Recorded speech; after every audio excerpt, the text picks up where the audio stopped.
राधे राधे दोस्तों कार्तिक मास चल रहा है। कार्तिक मास के अंदर बहुत से लोग कार्तिक स्नान करते हैं और कार्तिक महात्म्य में सुनते हैं। कार्तिक की में भगवानों की सब कहानियाँ सुनी जाती है, नित्य कर्म किए जाते हैं, दान पुण्य किए जाते हैं।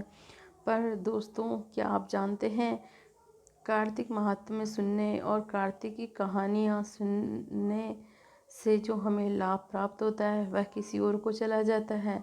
दोस्तों, वह किसको चला जाता है उसकी कहानी आज हम सुनेंगे। एक बार एक लांगुरिया था। कार्तिक नहाने वाली सभी सखियां कार्तिक स्नान करने तालाब पे गई हुई थी और वे अपने कपड़े खोलकर साइड में रख देती हैं।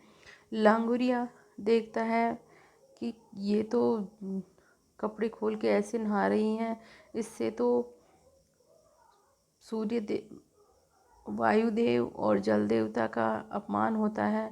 वह कपड़े उठा के कदम का पेड़ होता है उसकी डाल के ऊपर जा बैठता है और वहाँ जाके हंसने लग जाता है। तो जब उसकी हंसी सखियाँ सुनती है तो वो देखती हैं कि अरे ये तो लांगुरिया है, ये तो हमारे कपड़े लेके जाके बैठ गया उसके ऊपर कदम की डाल पे। ये लांगुरिया हमारे कपड़े दे। तो बोलता है नहीं नहीं, मैं नहीं दूंगा। तो क्यों नहीं देगा?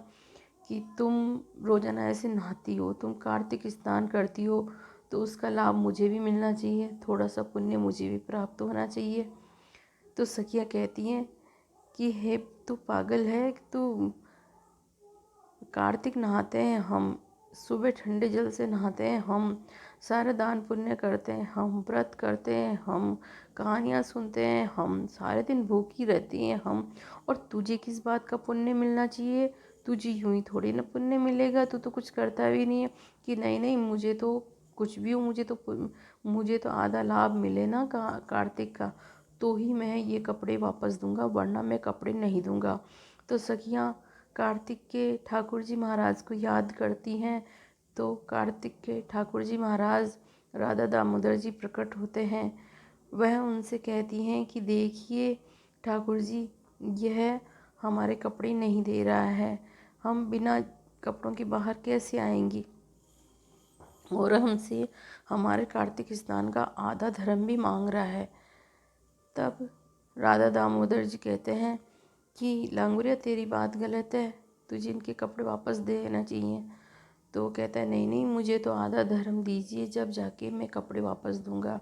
तो राधा दामोदर जी महाराज कहते हैं, भगवान कहते हैं कि जो भी कार्तिक स्नान करेगा और कार्तिक स्नान करे बाद में जोड़े जोड़ी नहीं जिमाएगा, उसका आधा धर्म लांगुरिया को चला जाएगा।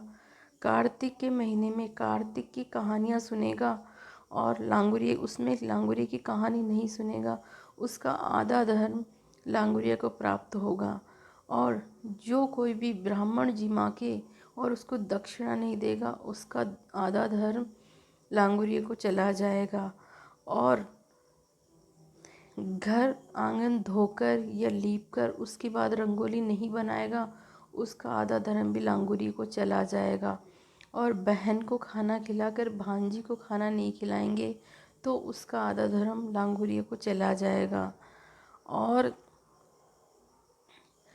जो कोई भी किसी भी को वस्त्र देगा तो उसको पूरे वस्त्र देगा, जैसे साड़ी, ब्लाउज और श्रृंगार का सामान पूरा। अगर पूरा दान नहीं देता है, आधा देता है, तो भी उसका आधा धर्म लांगुरिया को चला जाएगा। इसी प्रकार कार्तिक के ठाकुर जी महाराज राधा दामोदर जी भगवान ने लांगुरिया को आधा धर्म दिया। तो दोस्तों, सभी को यह ध्यान रखना चाहिए कि हमें ब्राह्मण जिमाकर दक्षिणा अवश्य देनी चाहिए। बहन को यदि हम खाना खाने बुलाते हैं तो भांजी को भी बुलाना चाहिए, और सभी बातों का ध्यान रखना चाहिए। कार्तिक मास में जो संपूर्ण कहानियाँ सुनी जाती है उसके साथ लांगुरिया की कहानी भी सुननी आवश्यक है, वरना हमारा धर्म लांगुरिया को चला जाएगा। जय श्री राधे, जय श्री राधे।